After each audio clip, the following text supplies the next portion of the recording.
سحر میگو تو بلبل باغ برو، در این باغ جز نهال غم نروید، و پیری میرسد خواری بیابان،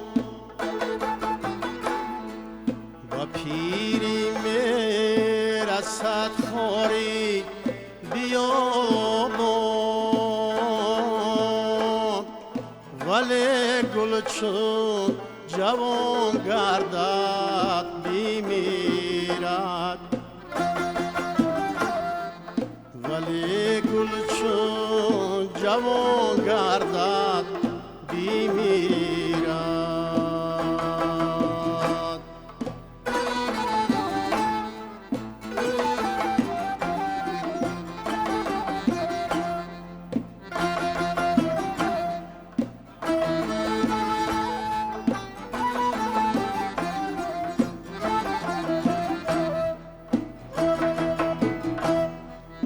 شنیدم در هم پروانه میگفت، شنیدم در هم پروانه میگفت، ولی از زندگی تاب و تبم بست، ولی از زندگی تو و تبم بست.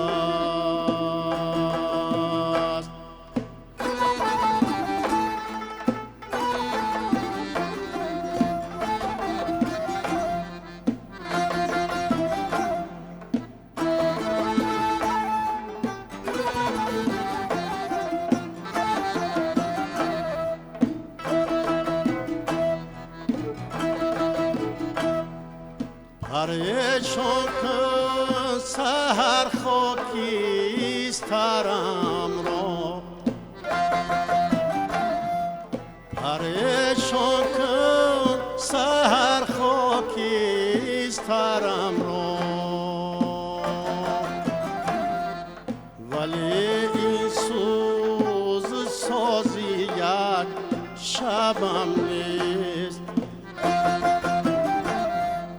ولی این سوز سازی یک شبم نیست. سحر میگو تو بلبل باغ برو،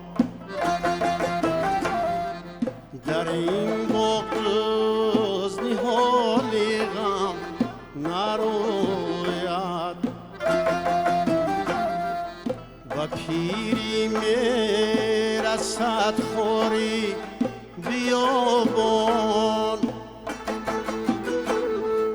و پیری میرسد خواری بیابان،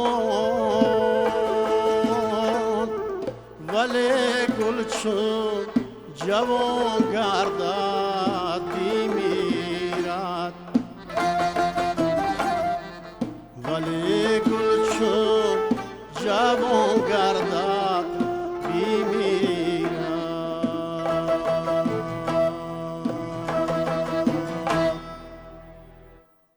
موسیقی و ترانه، سرود و آهنگ قدرت توان فوق‌العاده دارد. به انسان پرواز می بخشد، بال و پر می بخشد. انسان را از تشویش روزگار دور می گرداند و البته که کبوتر خیالش را هواگیر می کند، سماگیر می کند. و چون در برنامه خاطره ها طریق زنده می سرایند مهمانان سرود را ترانه را پیشکشتان میگردانند. دوستان عزیز، باور داریم که این قدرت، این توانایی دوچند خواهد بود و از این رو هم مخلصان و هواداران برنامه خاطره ها روز به روز افزون میگردد. درود میگوییم، شامتان بخیر عزیزان. برنامه خاطره هاست منظور شما و این شام باشد سرود نفر بازخوانی خواهد شد که عزم و جزم و چهره و سبک و اسلوب و مکتب دیگرگونه داشتند و از دو تن چهره آشنایی که حالا نزد ما نشستند پی بردید که امروز سرود هنرمند شایسته تاجیکستان حبیب الله بیکوف بازخوانی خواهد شد. زیرا ما دو تن نفری را دعوت نمودیم که زمان همنشین و رفیق و همکار ایشان بودند. هنرمند انسامبل دولتی فلک کمیته تلویزیون و رادیوی نزد حکومت جمهوری تاجیکستان عبادت رجبووا، اینچنین دیرکتور کاخ فرهنگ مرکز اطلاعاتی شهر باختر شادمان آدینایف. هر یک شما را خوش آمدید میگوییم. اینچنین تشکر میگوییم به مطربان که در اول یک ترانه خیلی جذاب را منظور ما و شما گردانیدند و چه خیلی میدونیم شما عبادت بانو هنوز در دوره های کودکی همچون یک مخلص شناختید استاد حبیب الله را و در آینده باشد با امر تقدیر همکارشان گردیدید، هم نشین شدید. در اول مثلا دیگرگونه قبول کردید آوازشان را، سبکشان را، همچون یک کودک، همچون یک اخلاصمند، همچون یک مخلص. ولی باور داریم که بعداً مثلا این تاثیر باز هم بالاتر بود، باز هم دوچند بود و در همین مورد می گفتید که پسان چگونه دریافتید ایشان را؟ سلامت باشید. میگن که زنده و جاوید موند هر کی نکنام زیست کس عقیبش ذکر خیر زنده کند نام را.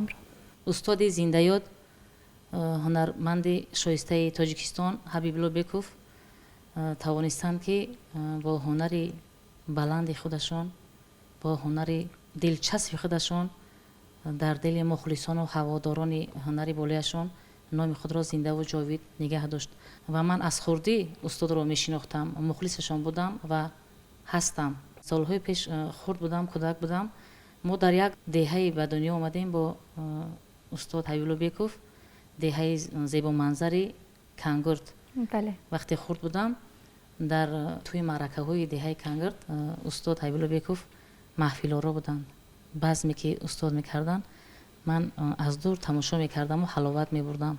بعد سالهای زیاد در یک انسامبل با نفوذ، انسامبل دولتی فلکی کمیته تلویزیون و رادیو با استاد حبیب الله بیکوف همکار شدم و از انسان دوستی و پاک وجدانی و کس بعد با خبر شدم. سرودهای خلقی و سرودهای غزلهای شاعری کلاسیک زیاد میخوندم در برابر اون که حافظی وطن سرا بودند. واقعا در برابری مثلا آن سرودهایی که فولکلوری بسیار سرودند، اینچنین سرودهای وطن سرایی، وطن دوستانه خیلی زیاد دارند با نام تاجیکستان. استقلالیت چیست؟ استقلال. سرودی که استقلالیت چیست خواند ما با همراهی گروه با استاد حبیب الله بیکوف هم آواز بودیم. با همین گروه؟ بله. بله با همین گروه، با انسامبل دولتی فلک. سال نخستین من برای شما شادمان آدینایف همین گونه است که شما را بعضا حالتهای می شده است که بین آواز شما و استاد حبیب الله بیکوف تفاوت نمی کنند مردم، یعنی فرق کرده نمی توانند. ما از کودکیمون یک جو کلان شدگی از ما کلان بود. پدرمون عهد اکاو دوداری کردگی ما در خونه و با مهش میرفتیم میستودیم. با جویش میشت که ما خونه میمودیم کمپری مادرش میگفتیم که چیده ما در خود نموندین هم ما ایزادوری میکردن. بسیار آدمو یعنی بسیار قرین بودید، نزدیک بودید. بسیار نزدیک بودیم. حتی آدمو برای بچه‌ای گریگ بیگ میگفتن نامش حبیب الله بیگ میگفتن یا دودرش میگفتن. بسیار آدمو نمیدونستن. بعد سبتو میرفتن میگفتن که اکای حبیب الله. بعد میخوندیم که میگفتن ای از شادمان دیو که حبیب بسیار آدمو فرق نمیکردن سرودمونا. از شخصیتشان مثلا چگونه یادداشت میشوید؟ میگویند یک شخصی بسیار سختگیر هم باشند، شوخ بودن، شوخ طبیعت بودن. بسیار آدم شوخ بودن، آدم خانه‌دار، همین آدمو رو یک دهنون که میافت خودش تاخنه میخورد، با هم پیرود میکرد مردم. میشتن مرده که وقتش بود، گاهی میشد که خرج میکرد، با دلش میبرد در آوده فراموش میکرد. در برابر آنه که از بین ما بر وقت رفتند ولی متاسفانه دیرتر آمدن به روی صحنه اصیل، روی صحنه حرفه‌ای و تا این دم مثلا با دیگر کار مشغول بودن. با چی کار مشغول بودن؟ پدرشون گذشتن، خیلی یوش فرزندای پدرو موندن. این کس در بروای میگفتن در بلجون همونجا در کار کردن، اومدن در کاری که دیگه هم محیطی کنگرد بر اومدن نتونستن.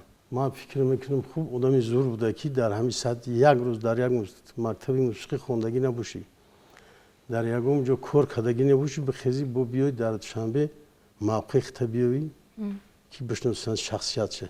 ولی گرچنده مثلا دیر هم روی صنعت اصیل آمدن، ولی استاد هنرپیشه خلقی تاجیکستان دولتمند خلوف همین گونه گفتند که گرچنده ما دیرتر شناختیمش ولی با همون سبکی که او آمد، با همون اسلوب، با همون مکتبی که او آمد تیز قبول کردیم و تیز به دل شنوندگان راه یافت، مخلصان راه یافت.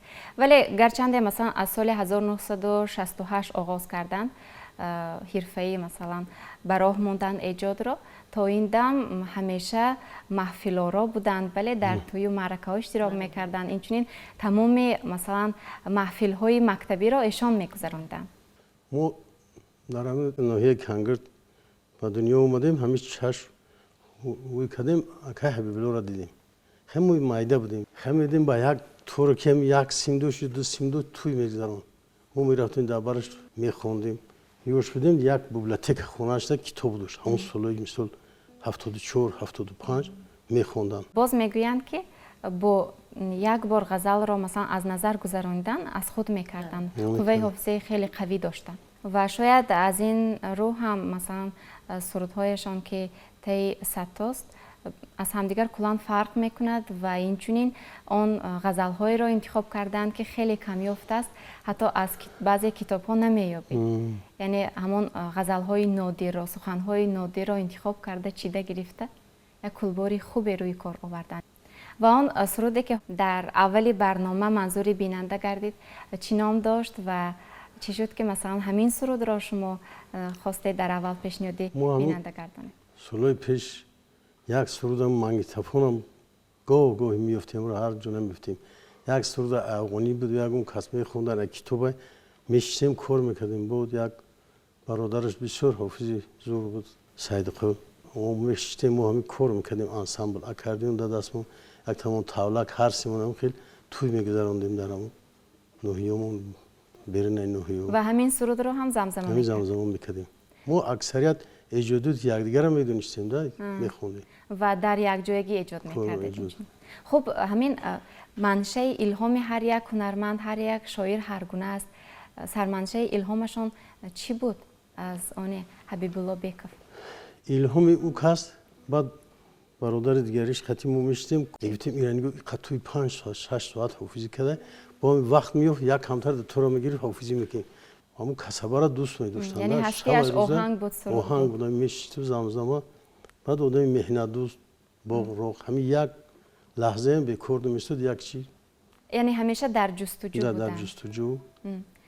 و با همون دنبره‌ای که در دست داشتن، دو تاره که در دست داشتن، تمام تارهای دل مردم را دریافتند، جایگیر شدند در دل مردم. و اینچنین مندرجه حتما که تاثیرگذار خواهد بود به برنامه ما. در ادامه برنامه باز کدام سرودها را بازخوانی خواهید کرد؟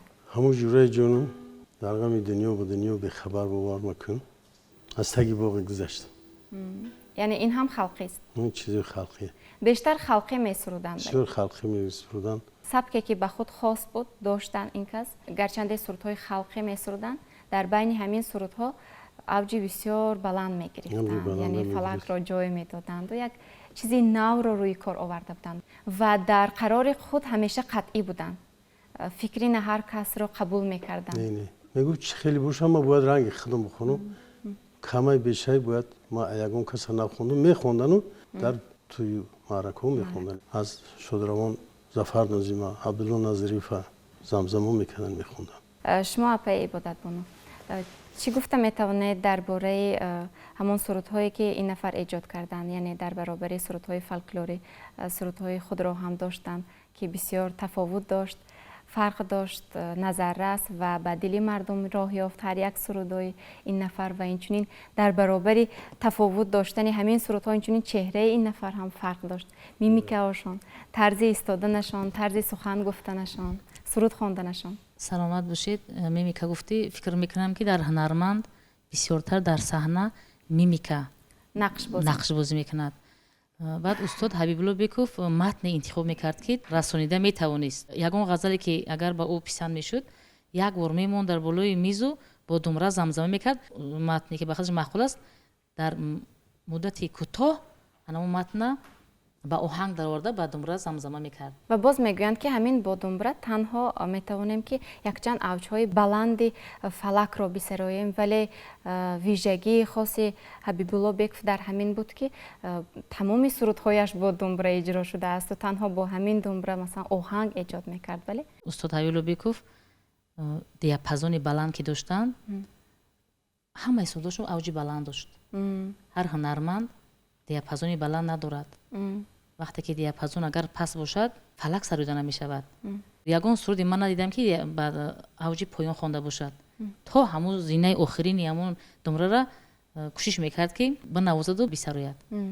و شما کدام سرودشان را بسیار دوست می‌دارید و هرچی بیشتر زمزمه میکنید و از شما خواهش میکنند مردم که همون سرود را بسراید؟ بعد سالهای زیاد که همکار شدیم همون سرودی جورای جونا کم کم در توی معرکه ها زمزمه میکنم. اگر اجازت باشد به خاطر مخلصانی استاد حبیبالله بیکوف زمزمه کنم. مرحبا. های کفتر به تاری چینار پر میریزد، جان ای تو پای زلفیار کی زر میریزد.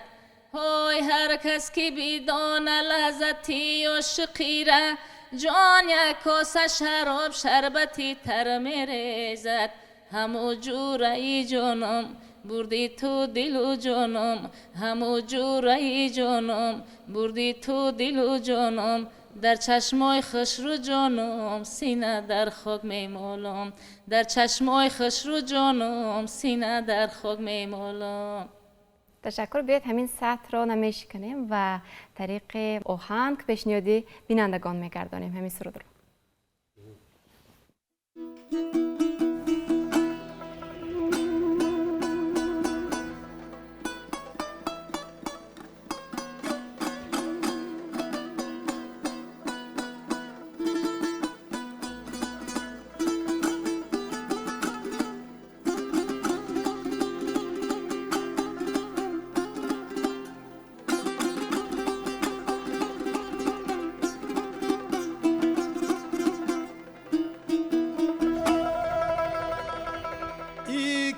تایتا گل مگلای توری بطور آستینی تو کجدن مای گریبانی تو مور.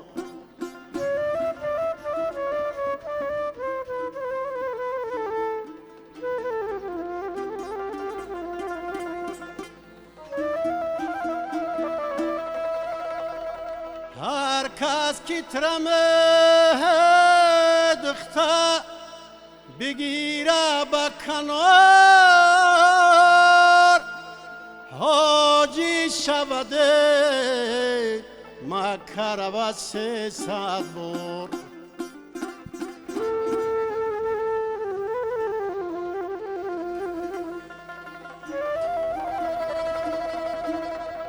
هر کس کی ترم باره بگیره به کنار، حاجی شوده مکه رود 300 باره. اوی کفتر به تاری چنار پر میریزد، جان تو به زلفیار پر میریزد. انا هر کس که ششیده لذتی عاشقی را، جان یک کاسه شراب شربتی تر میریزد. اوی هر کس که چشیده لذتی عاشقی را، جان یک کاسه شراب شربتی تر میزد همو جوره جان تو برده دل جان همو جوره جان تو برده دل جان در چشم خشم جانم سینه در خود میمانم در چشم خشم جان سینه در خود میمانم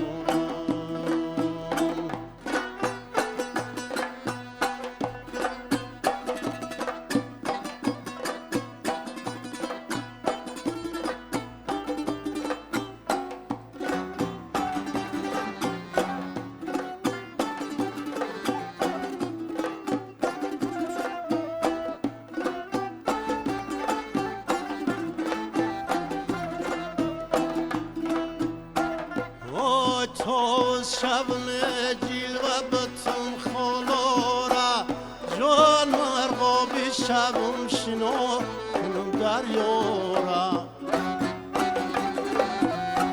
یا نصرخی شب گل بزنی لینجارا جان اسم شب گلابتی قاشارا همو جورا جان تو برده دل جان همو جوره جان تو برده دل جان در چشم خشم جانم سینه در خود میمانم در چشم خشم جانم سینه در خود میمانم در چشم خشم جانم سینه در خود میمانم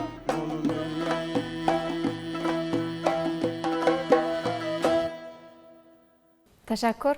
واقعا یک ترانه بسیار دلنشین، بسیار مردمی که در اینجا هم احساس می شود موقع خاصی دوتار یعنی دمبره و قریب در تمام سرودهایشان همین گونه است. یعنی دوتار نظررس است، صدایش دلنشین است، شاید از این رو مردمی است، شاید از این رو.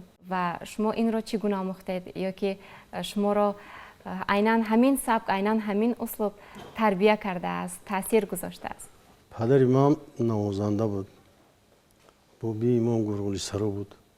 پدر اکای حبیب الله بیگم گرگولیگوی مشهوری همی خطلون زمین بودن. بیگ محمد ما با یک دیگری میشیستیم مینواختیم یک چیز ممکن در خونی ما اید گذشته و با گذشته و با ما گذشته خیلی میراث موند. نواختن و به سرایدن کسب کردیم این کار. یعنی شما هم به دشواری میتوانید که با تنها دوتار مثلا سرودها ایجاد کنید و سرودها بسرایید. چون شما در یک جایگی مثلا ایجاد هم کرده دیدید که مثلا چگونه صورت میگرفت همون ایجادیات. خب از محیط و فضای همون دوره، همون مثلا وقت یادآور میشدید که چگونه صورت میگرفت همین ایجادیات؟ یعنی چی خیلی بود؟ یک چیز ما میگرفتیم، یک کمتر تنگ تنگ میکردیم که با او کسی یردان میکرد ما را میاموزاندن. ما با خیل ایمو میاموختیم خیل بده و همین من یاد دارم همین صنف یکم معلم میان که روی خط میکنن که همین طلبه را به صنف یک بگیریم. ما هم خیلی مینواختم. بعد هم که یاد دارم ما هم قطعی شادروان که حبیب الله مینواختیم و میسرودیم. بعد توی قطعیمون میرفتیم میبرمون سه کس بدیم. یا بالون ماشین علوم میزدن گیردی همون میسرودیم میخوندیم میزدیم. پروی پولام نداشتیم، پروی یکم چی تنها شادی و خرسندی. همین شادی و خرسندی. اگر خوب همون تویدار اگر همت میکرد یک جمعه میکرد یکم اوزق یکم چیزی طمع نداشتیم که ما فقط بریم خرسندی کنیم معرکه همین آدم را به خوبی بگذرونیم. و تنها با دمبره و دایره بزم و محفل ها می آراستید ساعت ها؟ دمبره بر رباب. رباب که حبیب الله داشت. بعد ما رفتیم با رباب گرفتیم هم خیلی کار میکنیم. بعد اکاردیون. یعنی با همین طریقه یک انسامبل ما انسامبل کردیم. عبارت از چند نفر بود انسامبل شما؟ ما زیاده 6-7 نفر بود. در همین قشلاق میگیم خونه یکی حبیب الله شونده. همون انسامبل ما 3 کس مونیم دیگه، هممون گذشته شدن 3 کس دیگه. و وقتی که مثلا ایجادیات ایشان رو از نظر میگذرانیم معلوم میگردد که بیشتر توجه داشتن به اشعار کلاسیکون، اینچنین از معاصر هم سرودن ترانه ها، خصوصا از غزلیات محمد غایب و حاجی حسین کنگوتی هم حسین بسیار کنگوتی. سرودند. بله. باز با کدام شاعران همکاری داشتن؟ استاد محمد غایب قطی نظر کلید و خیلی بودم دولت سفر و قریب که همه همین شاعران قطی سر و کار داشتند و کار میکردند. همکاری میکردند. موسیقی آهنگسازانی هستند که پیش از شعر را دریافت کردن آهنگ جور میکنند، آهنگ تولید میشود و بعدا پای جستجوی شعر میشوند و یا یگان شعر خوبی را به دل نزدیکی را دریافت میکنند پس آن به آن آهنگ میبندند. بیشتر در ایجادیات استاد حبیب الله بیکوف چگونه صورت میگیرد؟ حبیب الله بگفت اول متن میگرفت ورق میزد میافت همین چیزا میگو که همین آواز خوب خودش آهنگه همین یک چیز میخوان که مردم اون رو قبول میکنن. واقعا و همین مثلا متن‌های خاص را متن‌های نادر را چگونه میافتند؟ شما گفتم میتونید پای عبادت کنید. استاد حبیب الله بیکوف بسیار جستجو میکردن، کتاب‌های بسیار داشتن، بسیار غزل میخوندن، اما وقت دهنشون پوری خنده بود. وقتی که متن میگیرد با خنده سر میکرد. فکر میکنم برای با میمیکا و با خنده و با متن‌های خوبی که گفتن که متن‌های به دل مردم میچسبد تیزتر به آن آهنگ میبست و به مردم گوش میکرد که را خوب رسوند و آنمی خیلی میشد.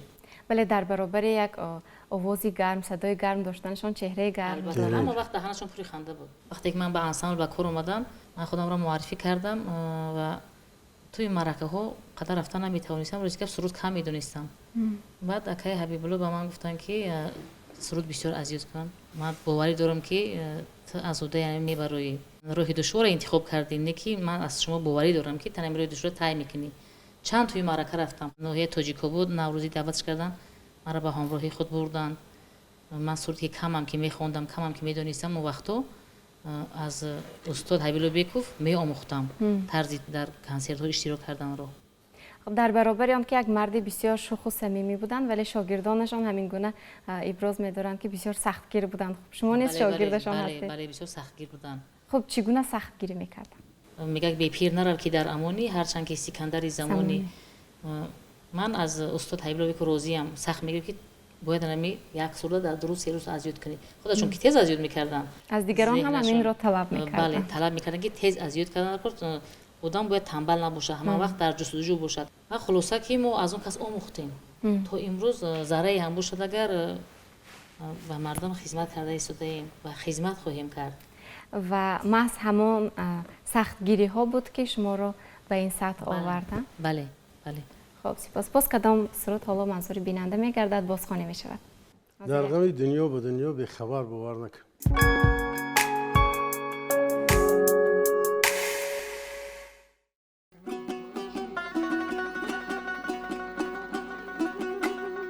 تا نام فضای نفس خود را کم کن آدم گری کن ولی بر آدم کن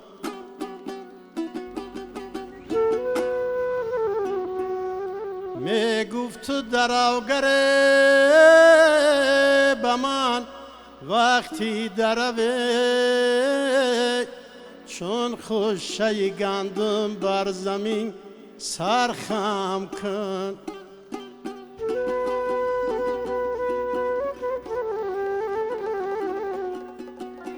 چون خوشه گندم بر زمین سرخم کنی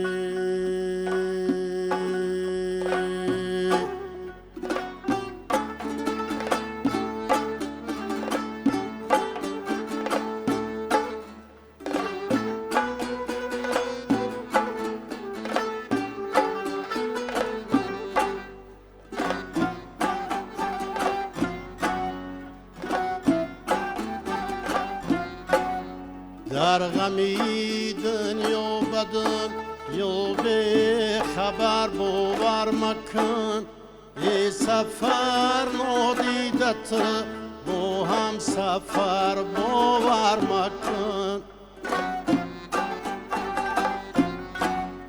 دوست با سیری جان خانت اگر با جان بیرو دشمنت گوید برو تو پشتی در باور مکن دشمنت گوید برو تو پشتی در باور مکن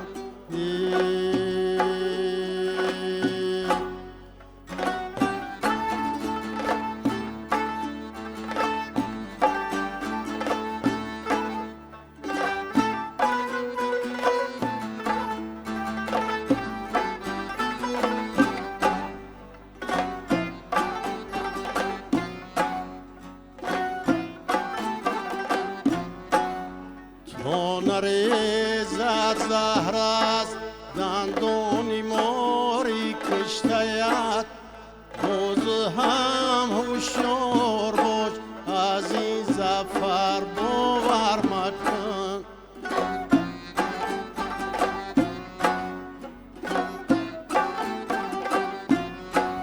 چون گواهی مرگ سهرابت شمشیری پدر بر نبردی زندگانی بر پدر باور مکن بر نبردی زندگانی بر پدر باور مکن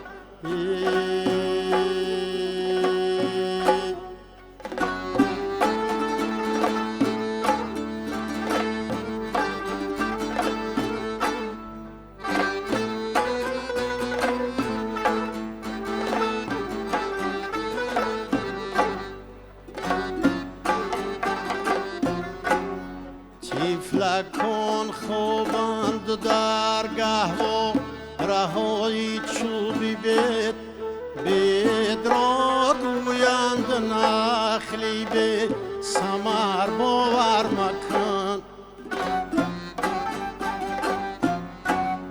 تیفلکان خوابند در گهوا رهایی چوبی بید را گویند نخلی به ثمر باور مکن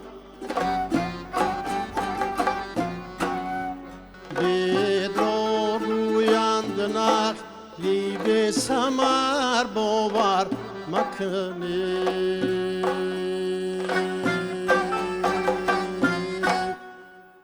تا آن زمانی که استاد حبیب‌الله بیکوف روی صحنه موسیقی آمدند و سبک و اسلوب خاص خود را پیشنهاد کردند ما از کسی این گونه آواز این گونه اسلوب را نشنیده بودیم همین گونه مثلا سرودهای ماندگار را روی کار آوردند ایجاد کردند و این سرود هم در قطار همین سرود هاست که بی‌گزند است و ماندگار است ما هر دم میخواهیم که گوش کنیم نصیحتی است و هر نفر را خصوصا جوانان را نورسان را به راه راست هدایت میکند چون نصیحتی است خیلی گفتیم و غزل از کیست؟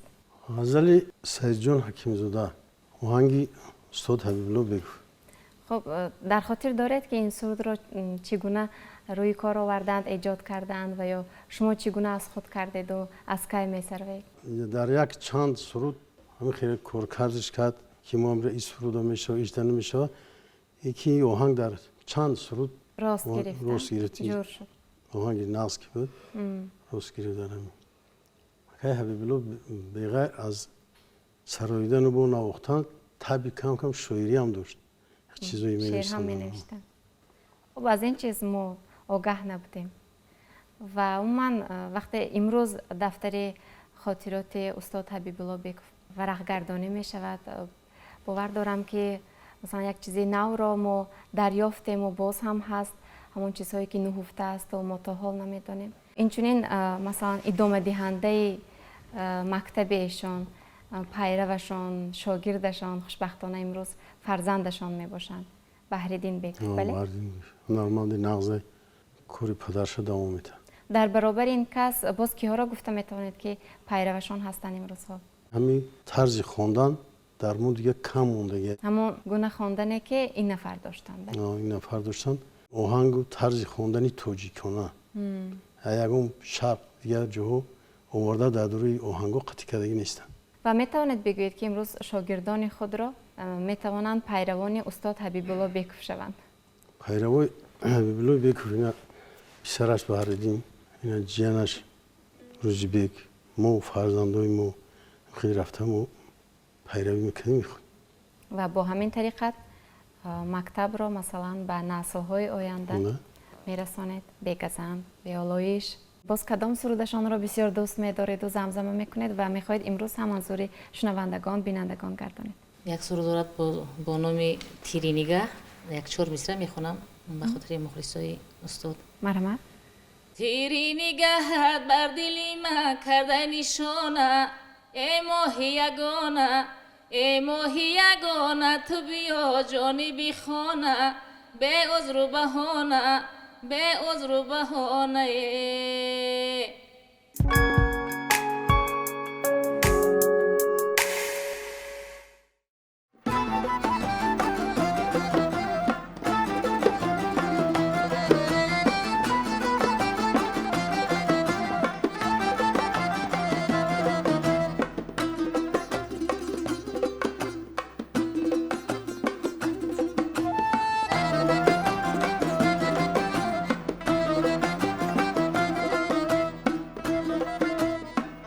از تگی باغت گذشتم نالی کفش دیافتم از برای عشق تیار سینه صندوق تافتم سینه صندوق جام تصدق خانه مهمان آمده سینه صندوق جان تصدق خانه مهمان آمده حلقه های گوشت ای ملکی خطلان آمده حلقه های گوشت ای ملکی خطلان آمده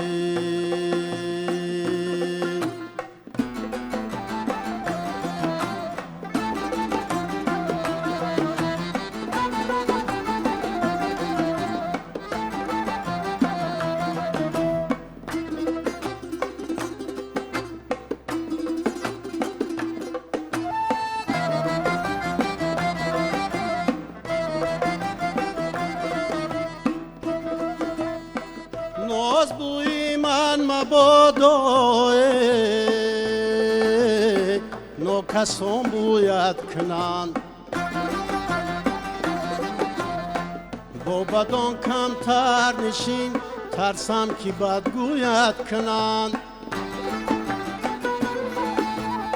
من سری زلفی ترا با خونی دل پرورده‌ام من سری زلفی ترا با خونی دل پروردم من از آن ترسم رقیبان شانه بر مویت زنند من از آن ترسم رقیبان شانه بر مویت زنند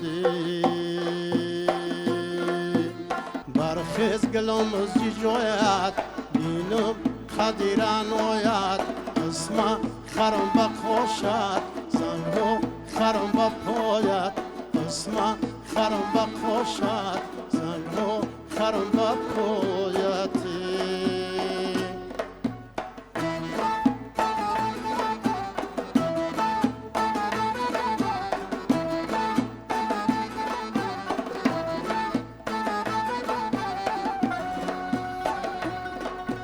عاشق مرا مرنجان من خوابی شب ندارم عاشق مرا مرنجان من خوابی شب ندارم نظر به حالی من کن خوابی سحر ندارم نظر به حالی من کن خوابی سحر ندارم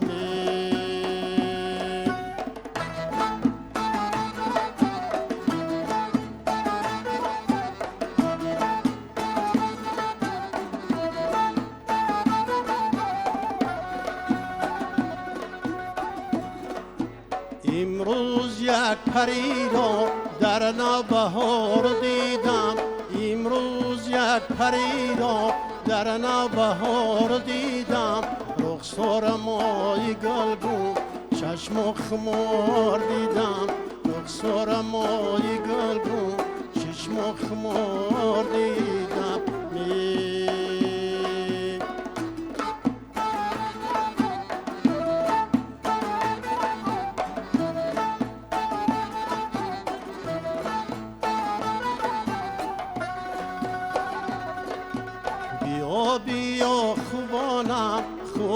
خوبانی دیل جانم بیا بیا خوبانم خوبانی دیل جانم عشقی خوب کن کار کرده در مغز و استخوانم عشقی خوبان کار کرده در مغز و استخوانم برخیز گلم زی جویت بینو قدیران آید اسم خرم بقاشد زنگو خرم بپاید اسم خرم بقاشد زنگو خرم بپاید